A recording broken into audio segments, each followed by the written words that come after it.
So there's very few people on the internet that are notoriously known for their lack of skill when it comes to playing video games. Like so bad they make the in-game NPCs look like the next Faker. One name that I could think of off the cuff is DSP Gaming, who yes, does have gaming in his name, but don't be mistaken, because he's so bad at games he's literally only known for and watched for that fact. And there are multiple compilations showing how bad he is at games. I would even take it as far as to guess he would probably struggle at a simple game of Tetris. I jump like a bunny, I jump like a bunny, I jump like a bunny. Oh, I have an overpowered shotgun, one blast, you're dead. He's also known as the guy that forgot his stream was on and started, one could say, choking the chicken, marinating the sausage, beating his shit. Oh, the camera's on. The camera's been on the whole time, huh? I don't even know. Hello. I guess in some capacity you could put pirate software on this list, but you would have to make him admit that first. One of you pulled the ocular. Why? Now half the raid is dead. Oh, I swear to God, I'm gonna go back in the video and find out who pulled that damn thing and kick him out of the raid. That is insane shit. Sabu got left behind? Sabu was not paying attention. The lightning ball pulled...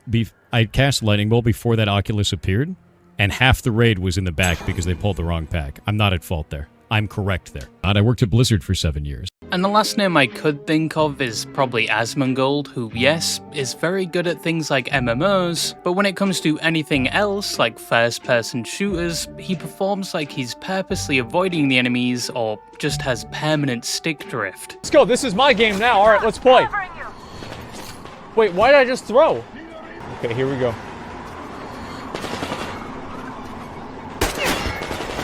Wait, where is he? Okay. Is he dead? What am I getting shot from? Who's shooting me? But quite recently, I came across someone through my Instagram Reels that I believe potentially outdoes all the entries on that list. Yes, there is someone that is potentially worse at games than even DSP, and he is known by many names. Some call him Overwatch's worst player and content creator because he was mainly known for the way he played Overwatch. But some also called him the hard-stuck platinum god because despite the amount of hours he put into the game, it took him a very long time to get out of platinum as a DPS or tank, with it apparently taking him actual years to get out of platinum rank. Yeah. He was a grandmaster when it came to healing though, which says something about your average Overwatch healer, but he was in platinum for so long and was so well known for his gameplay that in one case he was granted the oh so prestigious title of the Austrian painter with a funny mustache of platinum. And that person's name that I'm going to be speaking about today is Gaming for Hope. Oh, that's a big minefield. Man, we got the point. Gaming for Hope hits crazy grav and activates German stare. Gaming for Hope is someone that is primarily known for the way he plays games like Overwatch, more specifically how objectively bad he plays them, despite his content mainly being about improving in games and being outfitted with the latest tech like a gaming sleeve. And on top of being known for being bad at the games he plays, he's also known for his reactions when he does play bad, like blaming his team. No. Get out.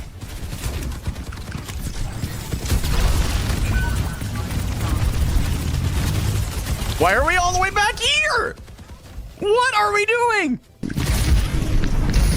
No way I walk into that. Oh! Mob. No, bro. In fact, he was so well known for his gameplay and refusal to take accountability at times that the title of Internet Lolcow was added to his name. And people eventually started going out of their way to stream snipe him and make sure he stays in these low ranks, which apparently at one point even included his past mods. And on top of this, he has unfortunately become a target for things like doxing, which we'll talk about later. He aspires to be a high-ranking esports player as well as a content creator, and he's sacrificed a lot to reach these goals. He's sunk thousands of hours into games and even apparently quit his job to do it full-time despite having a family. But before we get into the meat and potatoes, who is Gaming for Hope? Why has he been getting a lot of attention lately, and is he really that bad at games? Why don't you duo with your wife? Oh, I do. That's why we have 3 kids.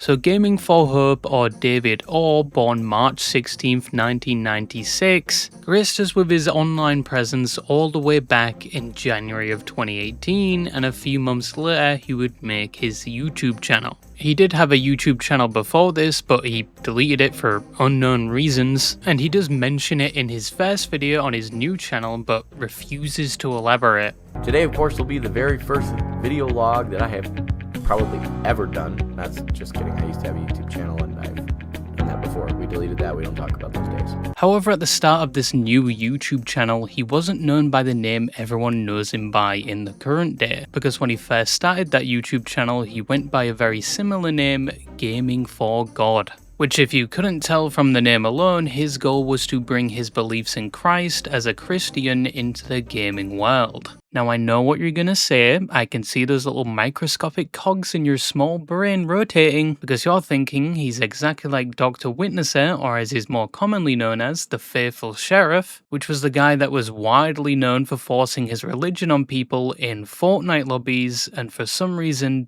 being really gassy. One more? Yeah, okay. One more. Got it. Sniff him out.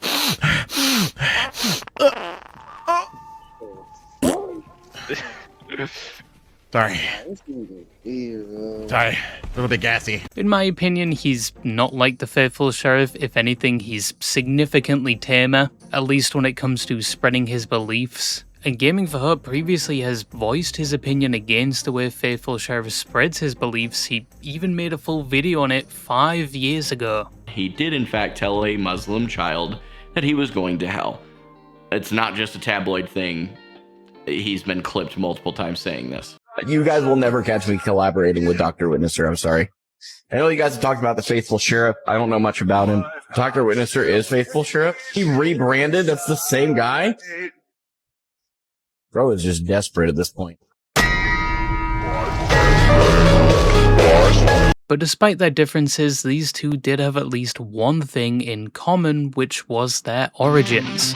You see, Gaming for Hope only started making content after he was laid off from his job and given a severance package. And with that money, he decided to pursue something he always wanted to, which was PC gaming, so he could play games like PUBG. And after following through with that decision, he then got inspired to make content and start live streaming through watching other content creators like Shroud and Dr. Disrespect, which is a very similar story to Dr. Witnesser, but Gaming for Hope didn't copy his entire thing and then move on to copy another streamer, while still forcing their religion down people's throats that just so happened to be in a Fortnite lobby with them.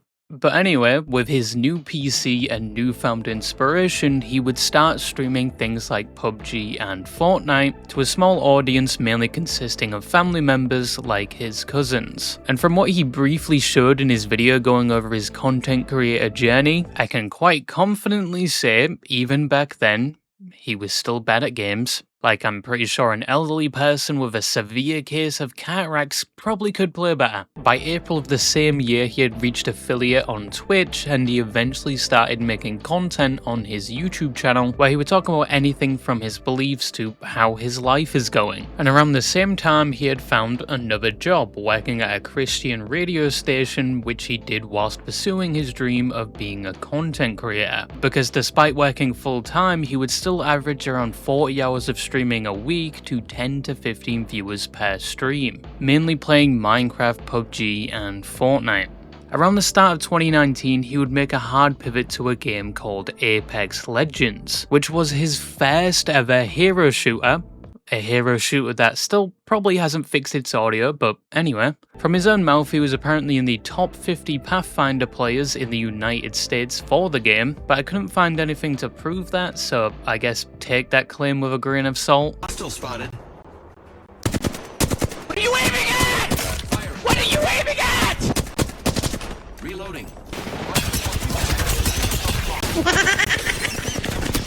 In addition to this hard pivot at the start of 2019, he would also leave his job at the radio station, which was down to him wanting to focus more on content creation, which I don't think was the best idea in my opinion, because as he said, he wasn't making that much from content creation and he had a family, but I digress. He continued streaming Apex, but apparently found that he was getting too toxic, so he started to mix games like 7 Days to Die in his blunt rotation of games to stream. However, around 2021, he made another drastic change. He actually stopped streaming because he started focusing more on video production, rebranding as Bearding for Hope. Yeah, his naming conventions could use a bit of work. He mainly did this because he was once again inspired by other YouTubers and was more interested in things like photography and cameras around this time, even saying later on he was going through a bit of an identity crisis. But this was only a short phase because he quickly snapped out of it and went back to spreading the gospel with his streams and gaming videos, and he rebranded perhaps for the final time, going by the name we all know him as today, Gaming for Hope. When 2022 came about, he drifted away from Apex Legends and started creating challenge videos surrounding 7 Days to Die, and he would see a small spike in viewership from this. But after that, after switching from multiple games and after rebranding multiple times, he finally found his calling, the thing that he was going to be most known for, which was being absolutely terrible at Overwatch.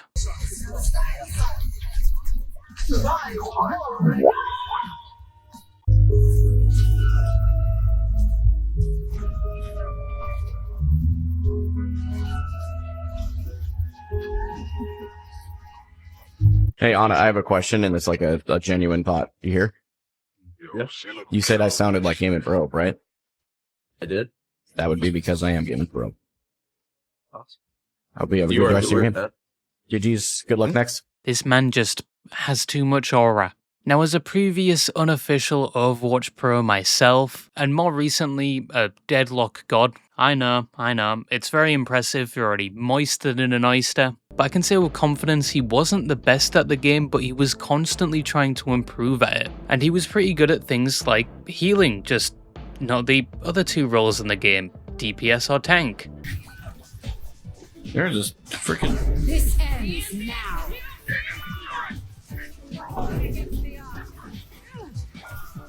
Three people stand on the fucking point after we team like them, then we fucking win. The fact But Gaming for Hope was hooked on this game, so hooked he started his most popular series in May of 2023, which was his Road to Pro series, where day by day he would document his journey to the Overwatch Pro League. Because he wanted to be so good at the game, he would eventually be signed to a team as a healer, the only role he was good at around that time. This involved daily videos where he would analyze his own gameplay, the pros, cons, and what he could do better, and he was so dedicated to this goal and content creation in general that he would eventually quit his next job, which was working at a bank, so he could pursue it full time, which, as said earlier on, wasn't the first time he did something like this. On more than one occasion, he would get rid of all of his debt at the time, save up money for an emergency fund that would last multiple months, and do things like Uber and Lyft on the side if they needed extra income. Also, he could spend more time on his content creator journey and his goal of going pro. And this would later become one of the main critiques against him, as many would say he was being irresponsible and putting his wife and 3 kids at risk doing things like this. But even with said criticism, he kept pursuing his goal of potentially becoming an Overwatch pro. But there was one problem. The Overwatch League shut down, which meant Gaming for Hope no longer had any hope to become a pro. And although this was a major blow to his motivation, he kept going and kept playing to at least get a good rank within the game. Unfortunately for him, this would work out as the replacement for the Overwatch League would soon come, which was the Overwatch Champion Series, and it would once again provide him with a goal to reach. But this time he didn't want to do as a healer, he wanted to do as a tank because tanks were more important. But as I've said, the problem with that is he wasn't as good as it as he was at things like healing. Let the kitsune guide you. Oh my gosh.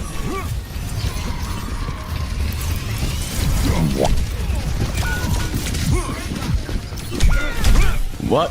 Okay. Holy. In 2025, this is where Gaming for Hope began getting noticed, not for how good he was at the game or his willingness to improve, but how bad he was at playing tank.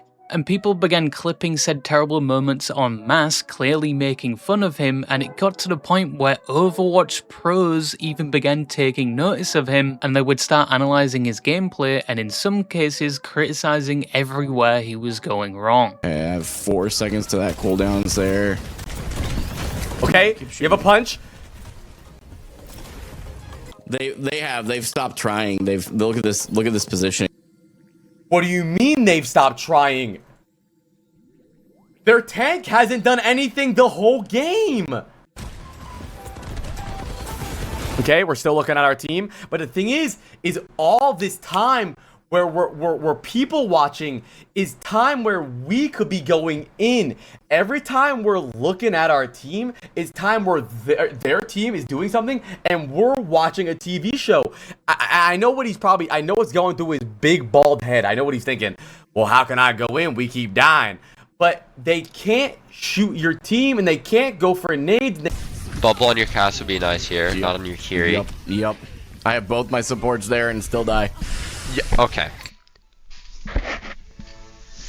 Let's watch this sequence of events, Mr. Gaming for Hope, and tell me it's on your supports. Super early and take a ton of damage from this Reaper. You are already 300 HP. You bubble? You bubble actually at 230 HP. Your Kiri TPs on you and Suzu's. You bubble her. You are still half HP. You're actually getting healed. You are not concerned at all about taking cover right now. He was getting a lot of attention from 2025 to early 2026, and he was making enough money around this time to once again quit his job and do it full time. And he even made a short video talking about it. What did I do for work prior to being a full-time content creator? Many of you have asked me this question a little over a month ago when I quit my job initially. As I started to transition into doing content full-time, knowing that was on the horizon, I wanted to baby step it. I needed a source of income that would allow me to slowly lower the hours spent working and increase the hours on content. Driving for platforms like Uber, Lyft, Amazon Flex, and Instacart accomplished that well. Also around this time, he got noticed by Overwatch players he idolized like Flats, who complimented him on his microphone. Yeah, it is a really nice mic. I love this mic. This mic goes hard. But obviously not all the attention he was receiving was good attention, because in typical Lolcow fashion, a lot of people were only watching him to make fun of him. They liked when he was doing bad at the games he played, they liked when he took no accountability and would blame other people for his bad plays, and some would even organize entire Discord servers dedicated to stream sniping and trolling him in his Overwatch games so he would stay at a lower rank, even if they were on the same team as him. And people really liked to focus on the fact he dropped almost everything despite having a family to chase this dream, which yes, maybe from the outside isn't the best decision, especially when he has kids and was the only one working in the family. And he has stated previously they did struggle financially at times, they had to stay with their in-laws for some time. I don't know if they still are, it's been a while since he last talked about it. And I wanted very badly to be a full-time creator, so at the time I had made a lot of sacrifices expenses and decided to basically eliminate as many expenses as I could. And by doing that, it allowed me to be a full-time creator way earlier than probably most people get to. I was also living with my in-laws at the time, so things were just in a really good spot to do it. And then things went fairly poorly financially because I made some very poor financial decisions. And I ended up needing to go get a 9-to-5. I worked for a local bank for a little bit and found myself more irritable, deeply unfulfilled. And despite the fact that I had a lot more money than I did before, I was just miserable and I needed to make a change. So I went back to being a full-time creator very recently, and we're still living with my in-laws. But to be fair, it's not like he just dropped everything at once to become a content creator. He did supposedly save up money, got rid of his debt, and slowly transitioned into it. At least that's what he says, because he does contradict himself sometimes, like the time he said he was completely debt-free before he jumped into content creation, but in later videos he says he's not completely debt-free at that moment. To be a stay-at-home mom and homemaker, and I had a heart desire to be back as a full-time creator. We paid off all of our consumer debt and had a 6-month emergency fund. The fact that I had a lot more money than I did before, I was just miserable and I needed to make a change. So I went back to being a full-time creator very recently, and we're still living with my in-laws, but we're working on getting out of debt so that we can actually move out very comfortably, I think. And he does have a pattern of going back and forth between being employed and a full-time content creator, because as said, he will often see a bit of attention online and he will try to go full-time with it, but then it doesn't work out. So he goes back to work and he will do the same thing again later on when he gets more attention. I think right now he is trying to do it full-time again, and I think he's repeated this cycle like 2 times already that I'm aware of. So yes, I can see why he is criticized for this, and you can at least say in hindsight he should have made some better financial decisions before jumping headfirst into content creation, especially since he has a family, but that's just my outside opinion. If we believe him at his word, supposedly everything is fine financially, I guess. But even with all of that said, when he receives hate for his choices, he just makes it significantly worse at times by focusing on said hate when he doesn't need to. He will make entire videos about the hate he receives. He will focus on people making hateful comments in his stream chat for a full minute, which just makes them want to troll him more because he gives them so much attention. Number 2, how much time do I actually spend with my family? And this one's really, again, one of those rephrased, hate-filled comments where someone said, quit doing this, spend more time with your family, just hang up the mouse sunk. It's really funny they say hang up the mouse because my mouse is wireless, so joke's on you.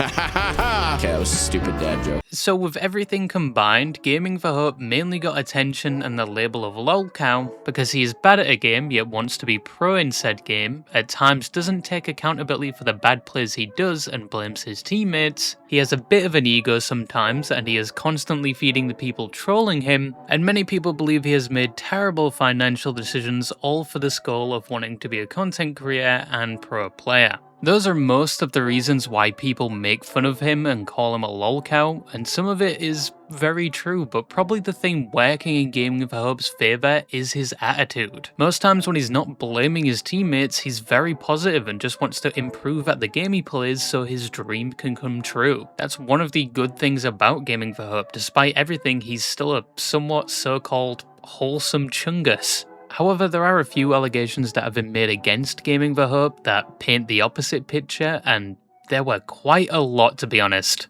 Aware of at this point are that I neglect my children, I'm anti-LGBTQIA+, I'm a Nazi, apparently I'm still considered to be a member of the KKK. Now I'm just going to get this out of the way. A lot of the allegations made against Gaming for Hope are false, and some were clearly created with the intention of just making fun of him. But because Gaming for Hope is Gaming for Hope, he must give attention to everything and anything said about him, even if it is clearly false, even though that just works against him and just makes people want to troll him more. He did make a response video addressing some of these claims, and there are some claims that do have some meat to them that he didn't entirely cover in that video, which we will go over. But before we get into them, let's go over the false claims that for some reason he took very seriously. There was a claim he tried to meet up with a child to do illegal things, but I don't think there was any evidence to this claim, but he still responded to it anyway. The important thing is, no, at no point was I ever going to meet with a 13-year-old boy. Absolutely insane that I even have to say those words out loud. There was a claim that he was a Nazi because in one of his videos he reaches for the camera that looks like a certain salute, and it was being circulated everywhere, especially in Instagram Reels and TikTok comments. But he addresses this claim that probably nobody thought was true by saying he's not a Nazi, and even saying if it was meant to be a salute, he's doing it with the wrong hand. That a simple Google search of what a Nazi salute looks like would have answered for you. I used the wrong hand. If it was an actual Nazi salute, it would have been my right hand. There was a claim he was a part of that one clan with the 3 Ks, yes, the people in the white robes, all because the tiers for his Patreon were all misspelled but all started with the letter K. Like the tier of contributor was replaced with a K, and there was supposedly 3 of them, so people thought he was trying to show his support of that group. But his excuse for this was that his community is called the kinship, hence why he changed the words around to match that. And at the time he didn't realize what this represented until people pointed it out and started claiming he was a part of that group. My old Patreon tiers used to be starting with the letter K, and there were 3 of them, so people kind of associated KKK. Now, the reason for that is my community is referred to as the kinship, as in a brother and sisterhood. I don't think there is any other evidence to prove he's in that group or racist. Some have found past tweets he's made and rants regarding his political beliefs which they do think supports the claim he's racist, but I don't think there was any hard evidence to prove the claim he's a white supremacist or hates certain races, except for what I assume was a Freudian slip at the start of his response video. The allegations that I'm aware of at this point are that I neglect my children, I'm anti-LGBTQIA+, I'm a Nazi. Apparently, I'm still considered to be a member of the KKK. What do you mean people think you're still a member of the KKK? There was the claim he neglects his children, which is still an ongoing thing because people think he prioritizes his Overwatch rank over taking care of his kids. And it's mainly sourced from when he was streaming Overwatch and you could hear his kids screaming in the background, and he kind of just does nothing about it and just continues playing. Keep sights on it. Lady corner. I hit something.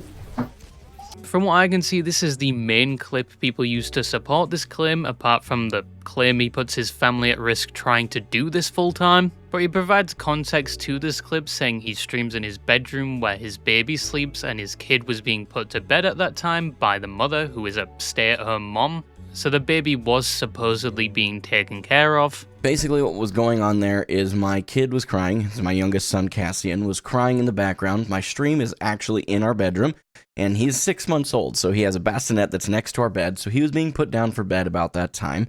And my wife was with him, so he was not being neglected. My wife is a stay-at-home mom. The next claim he addresses that many of you probably struggle with is unemployment, where he talks about the criticism he's received about quitting his job to pursue content creation, which we have talked about multiple times already. It's very hard to trust Gaming for Hope when he talks about his financial status, because he does contradict himself at times. One minute he says his family are fine, he's a full-time content creator, completely debt-free, and then in the next minute he says he isn't completely debt-free and he isn't a full-time content creator anymore, but keeps saying he is. And once again, it's that cycle I talked about earlier, where he drops his job to become a full-time content creator when he gets a bit of attention, and then he eventually has to go back to working, and then rinse and repeat. From what I believe, he's done this multiple times, first when he got the severance package, then when he was a radio host, and then when he was working at the bank. And in my opinion, once again, it's not the best financial decision, especially when you have a family. I feel like you try it once or maybe twice and you learn your lesson, or do it more on the side instead of just full forcing it.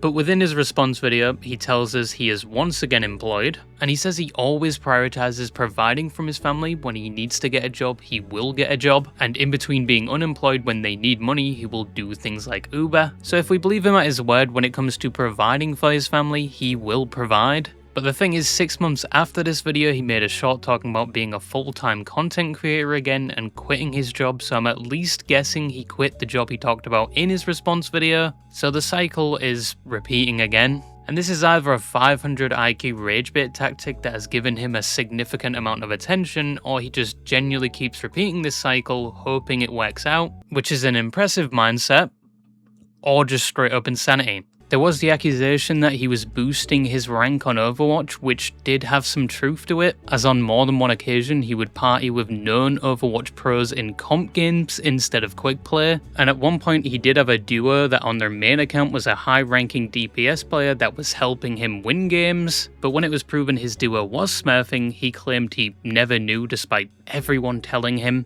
It's time we discuss the DPS duo you guys have been questioning recently. Unfortunately, I found out that in some ways you guys were right about him. Fax was an alt account, and the main account of the person is upper GM, lower champ regularly. As usual though, I don't want to focus on that person's behavior. I can't control that. Ultimately, it was up to me to better vet the people that I queue with. So yeah, he was a bit boosted and actually managed to get out of Platinum after a year around this time. The next claim was a rather serious one, which was that he groomed his current wife, which is primarily a thing because he has 3 kids and one of the kids is significantly older, and if you do the calculations considering his wife's age, she would have been a minor and Mr. Hope would have been an adult around the time their eldest was born, which led a lot of people to believe he groomed her, but the eldest child isn't his biological child, his father is someone else. And he met his wife when she was 18 and he was 23 around 2020 to 2021, which some people also question, trying to push he met her at a younger age, but there has been no evidence to prove that, and there's been no evidence in general to prove he groomed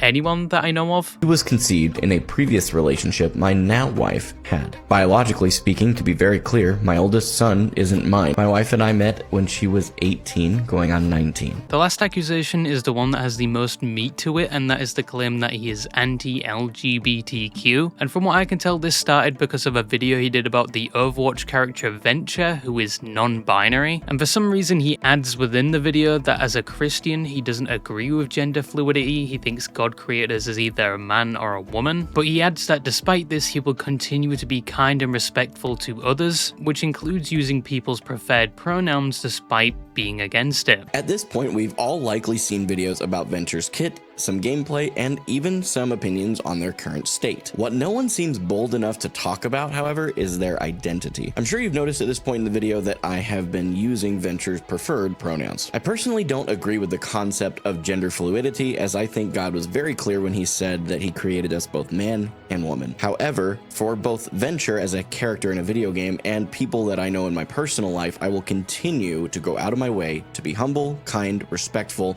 and loving to everyone I meet. That includes using preferred pronouns, even though I don't agree with the basis of their use. Overall, today I held a 66. Now, some people would use this video to say he hates certain parts of the LGBTQ, which I don't think there's enough there to claim that. Yes, he did say he doesn't really want to or believe in using the right pronouns, but he said he will do it anyway to be kind and respectful, which in my opinion, I don't think is that bad or outright anti-LGBTQ. You could argue it is definitely a bit performative, and he really didn't need to add that in the video. And later on in his response video going over this accusation, he would say the same thing, but also adds context to another video people use, which is an edited clip of him jumping over a pride crosswalk in game, which wasn't even done by him. Someone made that and just put his face on it. Venture now, I still use their preferred pronouns, even though I don't personally align with it, which I said then and I stand by it now. Just to reiterate, you can live your life